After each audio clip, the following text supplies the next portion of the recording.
কি হলো? খাও খাও, কেমন খাচ্ছি না, খাও। একটু টক দই খেচ্ছে তাও তুই আসবি এখানে? আসবো না? হুম? আসবো না? সত্যি? তুমি তো জানো কিছু খেলে আমি গন্ধ পেয়ে যাই। তুই খা না, তোকে কে বারণ করেছে? আমি কি তোকে বারণ করেছি খাবি না? হ্যাঁ, বারণ যা করো। ঘরে যা, খা গিয়ে যা।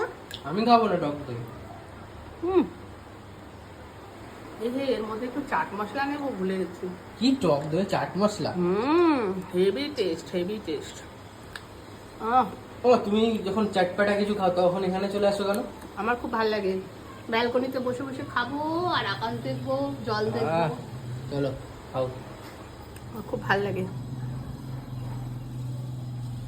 টক দই খাওয়া ভালো শরীরের পক্ষে। তাই দারুণ দারুণ, তুই একটু খা, দেখবি ভালো। কি টক দই?